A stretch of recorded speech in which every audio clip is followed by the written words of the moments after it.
రాయలసీమ ప్రాంతానికి సంబంధించి స్థానిక ఎమ్మెల్యేలుగా ఉన్నటువంటి 25 మంది కూటమి సభ్యులకు సంబంధించి అవిశ్వాసం పార్టీ నుంచి వ్యక్తం అవుతున్నట్టుగా ప్రధానంగా వార్తలు వస్తున్నాయి. వీళ్ళందరికీ కూడా చంద్రబాబు గారు చివాట్లు పెట్టినట్టుగా ప్రధానంగా వార్తలు వస్తున్నాయి. ఓవరాల్గా ఈ అంశం గురించి మనతో మాట్లాడడానికి ప్రముఖ పొలిటికల్ అనలిస్ట్ కేఎస్ ప్రసాద్ గారు ఉన్నారు. ఆయనతో చర్చిద్దాం. సార్ నమస్తే. సార్ నమస్తే అండి. ఇంత అవిశ్వాసం వ్యక్తపడడానికి ప్రజల్లో అవనివ్వండి, అటు పార్టీ నుంచి చివాకులు రావడానికి గల కారణాలు ఏంటి ప్రధానంగా రాయలసీమలో? అంటే హ్యూజ్ ఎక్స్పెక్టేషన్స్తో గవర్నమెంట్ ఫామ్ చేశారండి. అంటే 6 ప్రామిసెస్ అలాంగ్ విత్ నవరత్నాలు అన్న ఎష్యూరెన్స్తో ప్రజల దగ్గరికి వెళ్ళి ఓట్లు సంపాదించుకున్నారు, గెలిచారు, ప్రభుత్వ స్థాపన జరిగింది. సంవత్సరం గడిచిపోయింది, నవరత్నాలకి దిక్కులేదు. నవరత్నాలకి ప్యారల్గా వీళ్ళు చెప్పిన 6 ప్రామిసెస్ కూడా ఫుల్ఫిల్మెంట్లో హ్యూజ్ వ్యాక్యూమ్ ఉంది. సో దీంట్లో ఏమవుతుందంటే స్థానికంగా అందులో ఫస్ట్ టైమర్స్ చాలా ఎక్కువ మంది ఉన్నారు. రాయలసీమనండి, కొంత ప్రాంతాల నుంచి కొత్తగా గెలిచిన ఎమ్మెల్యేలు ఎవరైతే ఫస్ట్ టైం గెలిచిన వాళ్ళ అనుభవ రాహిత్యం అండ్ ఓవరాల్గా పార్టీ లైన్ని అడాప్ట్ చేసుకుని దాంతో ముందుకెళ్ళడంలో తెకమకలు పడుతున్నారు. అంచేత తీవ్రంగా పార్టీ నుంచి బొంబార్డింగ్ జరుగుతుంది వీళ్ళకి. దానికి తోడు ఏంటంటే ఒక డైరెక్షన్ అన్నది ఉంటుంది, గౌరవ ముఖ్యమంత్రి గారి డైరెక్షన్ ఒకటి, ఇంకో కేబినెట్ హోదా మంత్రి బంధాలు బంధుత్వాలు అన్న దాంట్లో ఒక డైరెక్షన్ నడుస్తుంది. 2 డైరెక్షన్ అంటే శల్య సారథ్యమే కదా. శల్య సారథ్యంలో లాస్ట్కి జరిగే డ్యామేజ్ ఎలా ఉంటుంది? అది ఎక్కువగా ఫస్ట్ టైమర్స్ చంద్రబాబు గారి నుంచి బొంబార్డింగ్ తీసుకుంటున్నారు. ఆ ఫ్రిక్షన్లో ఏమవుతుందంటే ఎవడు ఫ్రస్ట్రేషన్ వాళ్ళు వీళ్ళు ఫ్రస్ట్రేషన్ తీర్చుకోలేని స్థితి, ఆయన ఫ్రస్ట్రేట్ అయ్యి ఆయన తోలు తీసేసే ఛాన్స్ వస్తున్నాయి వాళ్ళకి. దానివల్ల ఏమవుతుందంటే ఓవరాల్గా పార్టీ పరంగా ఎంతవరకు లీడ్ అవుతుంది అన్నది ఇప్పుడు కాదు, కానీ నెక్స్ట్ ఎలక్షన్స్కి చాలా హ్యూజ్గా అట్రిబ్యూట్ అవుతుంది. ఇది ప్రజెంట్ కనబడదు అది, ఎందుకంటే అధికారంలో ఉన్నారు కాబట్టి ఏం చేసినా అన్న టైప్లో ఉంటుంది. లేకపోతే మీరు కూర్చొని అంతర్గతంగా 25 మందికి స్టిక్కర్ పడిందంట, 25 మందికి చివాట్లు పడ్డాయట అని ఇలాంటివి మాత్రమే టాగుడింతమే మిగులుతుంది. బట్ ఇవేమవుతుందంటే స్థానికంగా ఆ ప్రతి నియోజకవర్గంలో నివురుగప్పిన నిప్పులో ఉంటాయి. ఒక ఎమ్మెల్యే పనితీరుని వాళ్ళు బేరీ చేసుకుంటూ కంపారిజన్స్ చేసుకుంటూ ముఖ్యంగా ప్రామిసెస్ డెలివరబుల్స్ అన్న దాని మీద ఎక్కువ ఎంఫసైజ్ చేస్తుంది ఎలక్షన్. ఈ బిలో పవర్టీ వాళ్ళకి what sort of damage they have facing అన్నది లాస్ట్ 1 year 1 month నుంచి చవి చూశారు. సో ఫైనాన్షియల్ ఎబిలిటీ ఒకటి ఆ సైకిల్ ఆగిపోయింది. ఆ సైకిల్ ఎప్పుడైతే ఆగిపోతుందో ఆ తీవ్రత, ఇప్పుడు నీ దగ్గర డబ్బులు లేవనుకోండి, అందరి మీద ఎలా చికాగ్గా మాడతారు మీరు? అదే డబ్బులోనే అనుకోండి, ఒక కాన్ఫిడెన్స్ లెవెల్తో మాడుతూ ఉంటారు. ఇవాళ ప్రజలు కాన్ఫిడెన్స్ కోల్పోయి ఉన్న పరిస్థితి. అయితే ప్రతి దగ్గర ఫ్రస్ట్రేషనే ఉంది. ఆ ఫ్రస్ట్రేషన్ ఏమవుతుంది? అగానీ కింద మారుతుంది.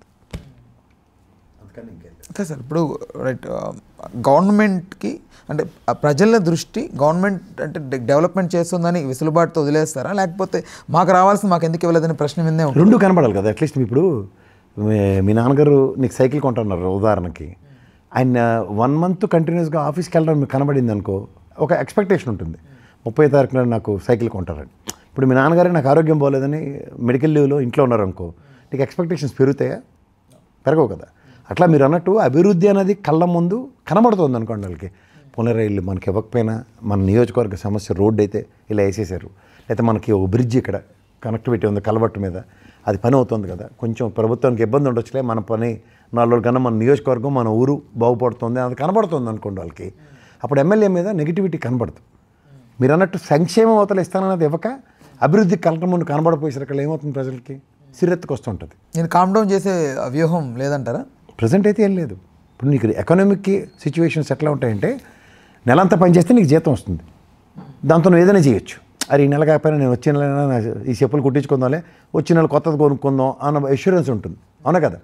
కానీ నీకు నెలంతా ఉద్యోగం లేదనుకో, ఏ కొత్త చెప్పులు మాట దేవుడు కుట్టించుకోవడానికి కూడా డబ్బులు లేని పరిస్థితి ఉంటే అట్లా నీకు ప్రజలు కూడా గమనిస్తుంది ఏంటంటే, ఈ అభివృద్ధి అన్నది వీళ్ళు చెప్పారు, సంక్షేమం కూడా వీళ్ళే చెప్పారు. నేనైతే అభివృద్ధి సంక్షేమం రెండు చక్రాల మీద నడిపిస్తాను. వీళ్ళు చెప్పిన ఫాల్స్ ఇల్యూషన్స్ అన్నీ ఏంటి? గత ప్రభుత్వం అంతా అభివృద్ధి చేయడం మనిషి ఓన్లీ సంక్షేమం చేసింది అన్నారు. ప్రజలు కాసేపు ఆలోచించారు. ఎందుకంటే సచివాలయం 2200 మంది ఉన్న ప్రజలకి సచివాలయం ఉంది. ఆ ఊర్లో ఒకటే ఉంది కదా సచివాలయం, అంటే చదువుకోలేదు కదా చాలామంది. 2200 మందికి సచివాలయం అంటే నాకేటి ఉంది అన్నది ఆలోచించే వాళ్ళు ఉంటారు కదా. సంక్షేమం రాని వాళ్ళు కూడా ఆలోచించే వాళ్ళు ఉంటారు కదా. సో వాళ్ళతో ఎలక్షన్ గేమింగ్ నడిచింది. ఇప్పుడు వచ్చేసరికి ఏమైంది? ఎక్కడిదక్కడ స్టాండ్ స్టిల్ కనబడుతుంటే ఏం చేస్తారు? ఆ కాన్సిక్వెన్సెస్ రిప్రికేషన్స్ కంటిన్యూస్గా ప్రభుత్వం మీద పడుతూ ఉంటుంది, ప్రభుత్వ ప్రతినిధిగా ఉన్న ఎమ్మెల్యే మీద పడుతూ ఉంటుంది. అదే స్థానికంగా ఉంటున్న నెగిటివిటీ. చాలా వరకు ఏం మాట వినిపిస్తుందంటే టీడీపీ వ్యూహం 2014-19కి ఎలా ఉండిందో లాస్ట్ 6 నెలల్లో అన్ని ఇవ్వడం అలాగే ఇక్కడ కూడా అమలవుతోంది ప్రజెంట్ కూడా అనేది మాట్లాడుతున్నారు సార్. అలా కాదండి, మీకు కూరాన్నం పప్పు అన్నం అండ్ పెరుగు అన్నం తింటారన్నది ఎష్యూరెన్స్ ఉందనుకోండి. కూరాన్నం పప్పు అన్నం నీకు 6 నెలల ముందు పెడతాను, ముందు రోజు పెరుగన్నం తిన్నారు అనుకోండి. కూరాన్నం పప్పు అన్నం వల్ల వచ్చే ప్రోటీన్స్ అంటే పప్పు వల్ల వచ్చే ప్రోటీను మీకు పోస్ట్ పోన్ అయినట్టే కదా. ఇవాళ ప్రోటీన్ లేని ఫుడ్ తినట్టే కదా మీరు, అవునా కదా. అలాగే సంక్షేమం అన్నది గత ప్రభుత్వం ప్రూవెన్ ట్రాక్ 98% కంటిన్యూస్గా ఇచ్చిన దగ్గర వీళ్ళు దానికి ఈక్వలెంట్గా ఇంకొంచెం అదనంగా ఇస్తానని చెప్పిన తర్వాత ఇది 6 నెలల ముందు గత 2014 నుంచి 19 ఏం చేసాం అదే పని ఇక్కడ చేస్తామంటే నమ్మి మోసపోయామన్న లోపల బడబాగిని ఉంటుందా ఉండదు వాడికి. అప్పుడు తర్వాత వాళ్ళకి చూపించిన సినిమా అయితే 23 కదా. ఈసారి ఇంకా డౌన్కి వెళ్తుందా అది తర్వాత విషయం. అంటే దాని కాన్సిక్వెన్సెస్ వాళ్ళు అనుభవించారా లేదా. అప్పుడు పాపం వాళ్ళు 6 నెలల ముందు 3 నెలల ముందు పెన్షన్ పెంచారు, 2 నెలల ముందు అలాగే 3 నెలల పాటు నిరుద్యోగ భృతి ఇచ్చారు, పసుపు కుంకుమ ఇచ్చారు. ఇస్తే 33% పడిపోయిన ఎలక్షన్ ఇంకొక 6.5% పెరిగింది వాళ్ళకి ఎలక్షన్, కేవలం 6.5%. అదే దగ్గర 40%కి వచ్చింది, 39.5%, 40% అని చెప్తున్నాం. సో 6 నెలల పర్ఫార్మెన్స్కి 6.5 పెరిగితే మళ్ళీ 6 నెలల్లో 3 నెలల ముందు మీరు చెప్పినట్టు చేస్తే పెరిగేది ఎంత? మహా అయితే 10 వరకు వెళ్తుందేమో. అది కరెక్ట్. సో 10 వరకు పెరిగితే ఒరిజినల్ డ్యామేజ్ అయినట్టే కదా.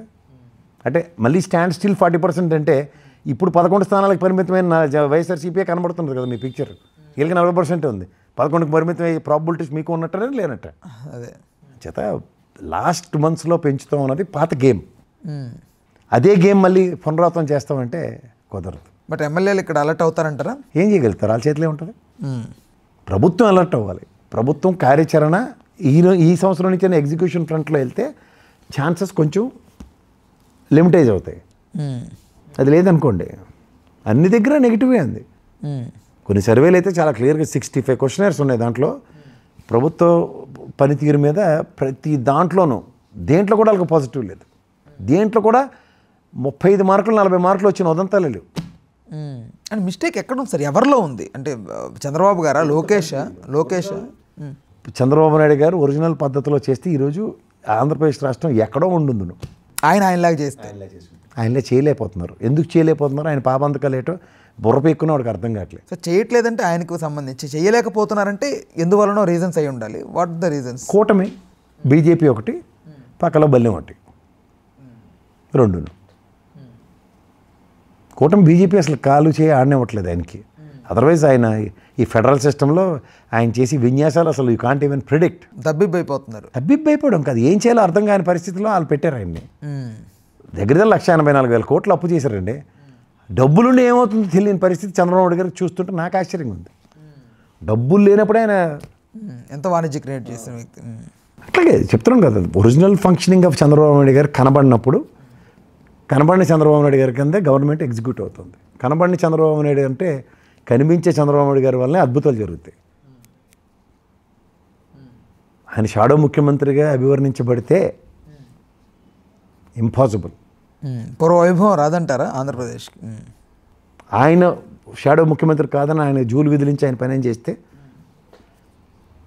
అప్పుడు కథ వేరు. రాష్ట్ర విభజన తర్వాత ఆంధ్ర ప్రజలకు కలగా మిగిలిపోయింది సార్ అమరావతి కానీ, లేకపోతే రాష్ట్ర డెవలప్ అయ్యి ఒక క్యాపిటల్ ఉండడం అనేది. బట్ దీనికి ఎక్కడా కూడా అసలు పడడం లేదు. అంటే ఇప్పుడు ఒకటి తెలుసండి, ఇక్కడ నిప్పులు ఇందులో చేపెడితే కాలుతుంది అన్నది నాకన్నా ముందు మా నాన్నగారికి తెలుసు. ఆయన చెప్తూ ఉంటాడు మాకు నిప్పులు చేపెట్టకరా అని. అలా చంద్రబాబు గారికి తెలిసి నిప్పులు ఆయనే చేపెడితే మనం ఏం చేస్తాం? ఇప్పుడు చంద్రబాబు గారికి బీజేపీ గురించి తెలియకపోతే, నరేంద్ర మోడీ గురించి తెలియకపోతే, గతంలో 14 నుంచి 19 దాకా ఏం జరిగిందో తెలియకపోతే, లేదా 19 నుంచి 24 దాకా ఏం జరిగిందో తెలియకపోతే, అప్పుడు ఆయనకన్నీ తెలిసి ఆయనే నిప్పులు చేపెడితే మనందరికీ చెప్పేవాడు ఆయన నిప్పులు చేపెట్టకండి అని. ఆయన నిప్పులు చేపెడితే మనం ఏం చేస్తాం? అది వాళ్ళ రాష్ట్ర పరిస్థితి. సార్ మీరు లాస్ట్ టైం కూడా ఎప్పటి నుంచో చెప్పుకుంటూ వస్తున్నారు దీంట్లో సంథింగ్ గోల్మాల్ జరిగింది అనే దాని గురించి. బట్ దీనికి రిలేటెడ్గానే ఇప్పుడు సుప్రీంకోర్టు కూడా వ్యాఖ్యానించింది, చివాట్లు పెట్టిందనే వార్తలు వస్తున్నాయి ఎలక్షన్ కమిషన్ని. ఓవరాల్గా మీ అంశం ఏంటి ఇందులో? 54 లక్షల ఓట్ల తేడా ఏంటి అసలు?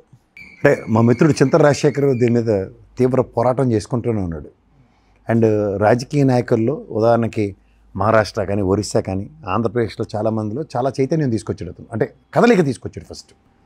And in the same scenario ఇవాళ మేము కూడా ఎలక్షన్స్ అయిన దగ్గర నుంచి కూడా చాలా ప్రాస్పెక్టివ్లో మా విశ్లేషణలు ఉన్నాయి. అంటే ఎట్లా ఏం జరిగింది అనేది ఆద్యంతం గమనించగలిగితే సాయంత్రం 6 గంటలకి మనకి బేసిక్ కొన్ని లాజిక్స్ ఉంటాయి ఎలక్షన్స్కి, ఒక నియమాలు అంటారు. ఎప్పుడైతే ఒక ఎలక్షను ఉదాహరణకి పోలింగ్ బూత్ సమకి ఒక టెరిటరీ ఉంటుంది, 1000 మీటర్ల దూరం 100 మీటర్ల దూరం అని 2 ఉంటాయి. వాటిల్లో ముగ్గేసి ఉదాహరణకి ఎలక్షన్ టైం 5 గంటలకు క్లోజ్ అవుతుంది అన్నప్పుడు ఆ పరిధిలో ఎంతమంది ఉన్నారో చూసి వాళ్ళందరినీ గేట్ లోపల తీసుకొచ్చి వాళ్ళతో ఓటింగ్ జరుగుతుంది. ఇది ప్రక్రియ. అండ్ ఫామ్ 17, ఫామ్ 20, ఫామ్ 18 ఇలాంటివి ఉంటాయి కొన్ని. అంటే ఏంటంటే మనం ఈ జడ్డి మేళం అనే చెప్పుకోవాలి. మనం ఎర్రోళ్ళ లోపలికి వెళ్ళి సంతకం పెట్టి ఏళ్ళు చొక్కెట్టి ఇవన్నీ ఈరోజు ఎలక్షన్ కమిషన్ మనకి అక్కడికి రాని వస్తువుల కింద చూపించింది. ఇప్పుడు వెబ్ కాస్టింగ్ చేస్తారు, ఎందుకు రివీల్ చేయట్లే? వెబ్ కాస్టింగ్ అంటే నువ్వు ఓటు సరిగ్గా వేసావో లేదా, నువ్వే పోలింగ్ బూత్లో ఉన్నావో లేదా అన్నది మొదటి ప్రూఫ్. రెండోది ఆ పుస్తకంలో సంతకం పెడతాం, రెండో ప్రూఫ్. మూడోది ఏంటి, మన ఓటు మనకి ఎలా పడిందో చెప్పడానికి ఆ వీవీప్యాడ్లో స్లిప్. ఈ మూడింటిని మానిటర్ చేసేది ఎస్ఓపి ఒకటి ఉంటుంది, ఇవన్నిటిని మానిటర్ చేసేది. ఆ ఎస్ఓపి సిస్టమే ఎలక్షన్ కమిషన్ తప్పని చెప్పింది గౌరవ సుప్రీంకోర్టుకి. అప్పుడు వాళ్ళు ఒక డైరెక్షన్ ఇస్తే కూడా ఆ రెండో ఎస్ఓపిని కూడా సక్సెస్ఫుల్గా చేయకుండా పోలింగ్ బూతుల్లో కొన్ని అనుమానాలు ఉన్న దాన్ని ఏమంటారు బ్యాలెట్ బాక్సులను లెక్కించడానికి సర్టన్ కన్సాలిడేటెడ్ ఫీజు తీసుకుంటుంది. దానికి వాళ్ళు రీకౌంట్ చేయమంటే మాక్ పోలింగ్ చేసి ఇచ్చారు వాళ్ళు. అంటే వాళ్ళకి స్వతంత్ర ప్రతిపత్తి కలిగిన ఎలక్షన్ కమిషను వాళ్ళ ఇష్టారాజ్యంగా ఎలక్షన్స్ చేసింది. ముఖ్యంగా ఒరిస్సా, ముఖ్యంగా ఆంధ్రప్రదేశ్, ముఖ్యంగా మహారాష్ట్ర. వీళ్ళ సొంత పెత్తనాలు ఎలగబెట్టడానికి గౌరవ రాజ్యాంగంలో వీళ్ళకి స్వతంత్ర ప్రతిపత్తి ఇచ్చిందా అన్నది ఈ 3 రాష్ట్రాలతోనూ చెంపపెట్టుగా గౌరవ న్యాయస్థానం, సుప్రీంకోర్టు అత్యున్నత న్యాయస్థానం అడిగిన ప్రశ్నకి సమాధానం చెప్పలేక నిస్సహాయ స్థితిలో సారీలు చెప్పుకున్నారు. అట్ ద కాస్ట్ ఆఫ్ ఇక్కడ స్టేటా. వీళ్ళు ఆద్యంతం గమనిస్తే ఈ ప్రాసెస్లో సాయంత్రం 6 గంటలకి అనౌన్స్ చేసిన పర్సంటేజ్ 64 దగ్గర. 8 గంటల తర్వాత 84% దగ్గర అనౌన్స్ చేశారు. 12.54% వేరియేషను. నెక్స్ట్ డేకి దాని ఇష్టారాజ్యం అయిపోయింది. తర్వాత ఇక్కడ ఆంధ్రప్రదేశ్లో ఉన్న ఎలక్షన్ కమిషనర్కి సెంట్రల్ ఎలక్షన్ కమిషన్ ఏమైనా డిస్క్రిప్షన్ ఇచ్చిందా వీవీప్యాడ్లో ఉన్న ఓటర్ స్లిప్లన్నీ తగలబెట్టమని? అది దగ్గర 100 రోజులు 105 రోజులు ఉంచాలి దాన్ని. Within span of no time వాటిని తగలెట్టేశాడు. ఏ కెపాసిటీతో తగలబెట్టాడు ఈ మేనా? ఈయన్ని ఎవరు ఎందుకు ఈరోజు దాకా శిక్షించట్లే, ప్రశ్నించట్లే. వీటన్నిటికీ కాన్సిక్వెన్సెస్లో స్టేట్ ఎలక్షన్ కమిషన్ చేసిన ఒక దుందుడుక స్వభావంతో నిర్వర్తించిన ఎలక్షన్ వల్ల ఈ ఎలక్షన్ కాన్సిక్వెన్సెస్లో 12.54 ఆన్ అన్ అగ్రిగేట్ ఒక్కొక్క పార్లమెంట్ నియోజకవర్గానికి 136,000 ఓట్లు తేడా. అపార్ట్ ఫ్రమ్ దట్ ఓవరాల్గా 54 లక్షల ఓట్లు 175 నియోజకవర్గాల్లో. ఈ సారాంశంలో ఎక్సెస్ ఓటింగ్ ఎక్కడి నుంచి వచ్చింది? చిన్న ఎగ్జాంపుల్, ఉదాహరణకి హిందూపూర్ నియోజకవర్గం ఒకటి, తిరుపతి ఒకటి, రాయచోటి ఒకటి. హిందూపూర్ నియోజకవర్గంలో పార్లమెంట్ అభ్యర్థికి ఎన్ని ఓట్లు వచ్చాయి, ఎమ్మెల్యే అభ్యర్థికి ఎన్ని ఓట్లు వచ్చాయి. అలాగే తిరుపతి పార్లమెంట్ అభ్యర్థికి ఎన్ని వచ్చాయి, ఎమ్మెల్యేలకి ఎన్ని ఓట్లు వచ్చాయి. రాయచోటి నియోజకవర్గంలో ఒక 4-5 ఎలక్షన్స్ ట్రాక్ రికార్డు మీరు గమనించగలిగితే గెలిచిన అభ్యర్థికి 60,000 ఓట్లు, ఓడిపోయిన అభ్యర్థికి 30,000 ఓట్లు. అంటే 30,000 ఓట్లు గేమర్ అయినప్పుడు ఈ ఎలక్షన్లో సర్ప్రైజింగ్లీ గెలిచిన అభ్యర్థికి 90,000 ఓట్లు, ఓడిపోయిన అభ్యర్థికి 30,000 ఓట్లు. ఎక్కడి నుంచి 30,000 ఓట్లు వచ్చాయి? అంటే ఆ నాట్ లెస్ దెన్ 36,000 ఓట్లు పై చిలుక ఒక్కొక్క ఎలక్షన్ 175 నియోజకవర్గంలో గేమింగ్ చేశారు. సర్ప్రైజింగ్ ఎలిమెంట్ హిందూపూర్లో అయితే ఎమ్మెల్యేకి పడిన ఓట్లు, ఎంపీకి పడిన ఓట్లు ఎమ్మెల్యేకి పడలే. ఒక బూత్లో 384 ఓట్లు ఎన్నో ఉంటే ఒక్క ఓటు వైఎస్ఆర్సీపీకి పడింది, ఎంపీకి మాత్రం చాలా ఎక్కువ పడ్డాయి. అలా రివర్స్ అయింది. అలాగే తిరుపతి కూడా అంతే. 7 కాన్స్టిట్యున్సీలో వైఎస్ఆర్సీపీ ఓడిపోయి సర్ప్రైజింగ్గా ఎంపీ గెలిచాడు. ఎంపీకి పడిన ఓట్లు చూస్తే ఎమ్మెల్యేకి పడిన ఓట్లు డిఫరెన్స్ చూస్తే అర్థమే కాలే. ఇప్పుడు ఇక్కడ తెలంగాణలాగా ముందు ఎమ్మెల్యే ఎలక్షన్స్ అయిన తర్వాత ఎంపీ ఎలక్షన్స్ అవ్వలే కదా, 2 సైమల్టేనియస్గా జరిగాయి ఆంధ్రప్రదేశ్లో. సో ఇక్కడ మీరు ఇవన్నీ కోణాల్లో గౌరవ సుప్రీంకోర్టుకి సమాధానం చెప్పలేని నిస్సహాయ స్థితిలో ఆంధ్రప్రదేశ్ ఎలక్షన్ కమిషన్ ఉండి తిరిగి ప్రశ్నిస్తే ఎస్ఓపి కూడా దాన్ని జస్ట్ మైక్రోచిప్ ఉంటుంది, ఆ మైక్రోచిప్ని ప్రొడ్యూస్ చేయమన్నా సరే సుప్రీంకోర్టుకి ప్రొడ్యూస్ చేయలేకపోయింది. సో వీటన్నిటి తాత్పర్యం ఈ ఎలక్షన్స్ చాలా బ్రూటల్గా, వన్ సైడెడ్గా ఏ ప్రాతిపదిక మీద చేశారు అన్న దానికి సమాధానం చెప్పలేని ఎలక్షన్ కమిషన్ కింద అభివర్ణించాలి. దీని పర్యవసానం 54 లక్షల ఎక్సెస్ ఓటింగు. ఇక్కడ మనకి తెలంగాణలో ఒకసారి 25,70,000 ఓట్లు రజత్ భార్గవ, చాలా క్లియర్గా చెప్పాడు, ఐఎమ్ సారీ అని. ఎలక్షన్ అయిపోయింది. డీకే అరుణమ్మ ఎలక్షన్ ఇంకా రేపు పొద్దున మనం ఎలక్షన్ పోలింగ్ బూత్లకు వెళ్ళి ఓట్లు వేసే దగ్గర ఇవాళ డిక్లేర్ చేశారు, ఆ అమ్మాయి ఎలక్షన్ గెలిచింది ఆవిడని. దీనికోసం ఎలక్షన్ కమిషన్లు ఉన్నాయి. ఆ చెన్నమనేని రమేష్ 2 సార్లు ఎమ్మెల్యే అయిపోయాడు, విదేశీ పౌరత్వం ఉంది, దొంగ పౌరసత్వం ఉందని చెప్పి ప్రాణాలు తినేస్తే ఈసారి అనర్హత తీశారు. ఈసారి నిలబడలేదు అతను. దేనికి ఉపయోగం వీళ్ళ వల్ల? ఎవరికి ఉపయోగం? ఒకసారి ప్రజలు ప్రశ్నించుకోండి. ఇక్కడ బుద్ధభవనంలో ఉంటాడు, బుద్ధుల్లో మౌనంగా కూర్చోడానికే ఉన్నారు వాళ్ళు. దిక్కుమాల ప్రొసీజర్ ఉన్న వాళ్ళందరినీ డ్యూటీలు వేయడం, ఒకడు చొక్క పెట్టండి, ఒకడు సంతకం పెట్టించండి, ఒకడు లెక్కెట్టండి అని ఆ ఏజెంట్లు వీళ్ళు సమన్వయపరుచుకొని అప్పుడు ప్రతి గంటకి ఆడ రిటర్నింగ్ ఆఫీసర్ ప్రాణాలు తినేస్తూ ఉంటాడు. నేను ఒక సందర్భంలో ఎలక్షన్ డ్యూటీలు చేశాను. ప్రతి గంటకి అప్డేట్ ఇస్తాడు ప్రాణాలు దిగించి, ఇది ఓటింగ్ పర్సంటేజ్ అని. అదంతా కన్సల్టేటివ్ మనకి ఎలక్షన్ దీంట్లో రిజల్ట్స్లో కూడా టీవీ ఛానల్లో వస్తాయి కదా, ఇప్పటిదాకా పోలింగ్ అయిన పర్సంటేజ్ ఎంత అని. ఇవన్నీ సాయంత్రంకి ఎందుకు టాలీ అవ్వలే? ఇది కాంట్రడిక్షనే కదా. It's a huge measurable failure in democracy that need to be addressed. Who has to come rescue? Who has to come for hour rescue? Supreme court తీర్పు ఇస్తుంది. ఎప్పటికీ డీకే అరుణమ్మకి ఇచ్చినట్టు ఎలక్షన్ ముందు, లేదా చెన్నమనేని రమేష్కి ఇచ్చినట్టు ఇక మీద అన్నది 2 సార్లు అయిపోయి ఈసారి కొడుకు నిలబడ్డాడు, గెలిచాడు. ఆయన నిలబడలేదు. ఎవరికి ఉపయోగం ఆ దిక్కుమాల తీర్పు? బట్ ఓన్లీ ఫ్యూ ఈ ఎలక్షన్ కమిషన్ బాధ్యత ఏదే? మేనిఫెస్టోలు ఇస్తున్నాయి పార్టీలు. ఈ మేనిఫెస్టోలు ప్రజలకి ఈ ప్రతి నియోజకవర్గంలో ఇది చేసిన పని ఇది. వీళ్ళు ఓటర్ మనకి నామినేషన్ వేసిన అభ్యర్థి తాలూకా గణగణాలు గుణగణాలన్నీ పెడతారు కదా, అలా నియోజకవర్గంలో గత ఎమ్మెల్యే చేసిన పని ఇది, చెయ్యని పని ఇది. నీ బాధ్యతకి ఎందుకు పెట్ట ఫ్లెక్సీ బ్యానర్? పార్టీ మేనిఫెస్టోలు మొహానికి సబ్మిట్ చేసినప్పుడు, నువ్వు లాస్ట్ టైమే నీ మేనిఫెస్టోలు ఇన్ని చెప్పి ఒకటి చేయలే కదా, ఏ మొహం పెట్టుకుని ఇచ్చో ఆచరణ సాధ్యమైన వీళ్ళకి. వీళ్ళు ఐఏఎస్ ఆఫీసర్లే కదా, అందులోంచి ఈ డిపార్ట్మెంట్లోంచి గెంతుకొచ్చిన వాళ్ళే కదా. కేంద్ర బడ్జెట్ ఎంత, రాష్ట్ర బడ్జెట్ ఎంత, ఏ ప్రాతిపదిక మీద ఇన్ని అనౌన్స్ చేస్తున్నారు, ఎక్కడి నుంచి రెవెన్యూలు వస్తారు, వీళ్ళే బాధ్యత ఉండదా? ఎద్దునిందంటే దూరకట్టినని ఎలక్షన్ కండక్ట్ చేసేస్తున్నారు సంవత్సరాల తరబడి. ఏమనంటే స్వతంత్ర ప్రతిపత్తి. ఎవరికైనా ఉపయోగం మీ వలన? ప్రజాస్వామ్యాన్ని పరిరక్షించకుండా ఇష్టమైన డెమోక్రసీకి డీవియేషన్స్ క్రియేట్ చేసి మాట్లాడుతుంటే ఈరోజున్న పరిస్థితుల్లో. బట్ ఇదే ఈవీఎంకి సంబంధించి ఇష్యూ గురించి గతంలో 2019 ఎలక్షన్లో వైసీపీకి కూడా 151 స్థానాలు వచ్చిన టైంలో కూడా ఇదే విధ ప్రాతిపదికంగా మాట్లాడారు సార్ రిపీటెడ్గా. బట్ వై అంటే ఆ టైంకి దీనికి ఎందుకు? ఏ టైం అయినా ఒకటే. ఇప్పుడు వాళ్ళకి 151 వచ్చినప్పుడు, వీళ్ళకి 164 వచ్చినప్పుడు, వీళ్ళకి 11 వచ్చి వాళ్ళకి 23 వచ్చాయి. ఏం అతీతం కాదు కదా, ఇద్దరికీ అలాగే పడ్డాయి చురకలు వాతలు. దీని గేమింగ్ ఏంటి అసలు? దీని సారాంశం ఏదో అడుగుతున్నాం. ఇప్పుడు నా గత ఎలక్షన్స్లో 67 నియోజకవర్గాల్లో నా దగ్గర కంపారిజన్స్ ఉన్నాయి.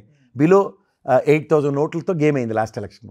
ఈసారి ఎలక్షన్లో కూడా అంతే కదా, 20,000 ఓట్ల లోపల చాలా ఎలక్షన్స్ గేమ్ అయింది. దగ్గర 64 నియోజకవర్గాలు. పైపచ్చి ఎక్కడ ఎవరికి అనుమానం రాకుండా ఓడిపోయిన పార్టీకి 40% ఓటు బ్యాంక్ సస్టైన్ అవుతుంది. చూసుకోండి కావాలంటే. ఓటు బ్యాంక్ సస్టైన్ అవుతున్నప్పుడు ఎలక్షన్ ఎందుకు లీడ్ అవ్వట్లే? గతంలో తెలుగుదేశం కూడా దగ్గర 40% ఓటు బ్యాంకు, కానీ ఎలక్షన్ గెలిచిన సీట్లు ఏమంటే 23. ఈసారి 40% సస్టైన్ అయింది. గెలిచిన సీట్లు ఏంటంటే 11. ఏంటి మీకు బాధ్యత ఉండక్కర్లే? మన 10th క్లాస్ రీవాల్యుయేషన్లకే చేస్తాం రీలు కూడా. ఒకసారి ప్రాథమిక హక్కు పోలింగ్ బూత్ను రీకౌంటింగ్కి పిలిపించుకొని గౌరవ న్యాయస్థానం డైరెక్షన్లు ఇచ్చింది కూడా వాళ్ళు ఫుల్ఫిల్ చేయట్లే. ఏది కుక్క పిల్లి కప్ప పెట్టి ఎలక్షన్ చేశారు.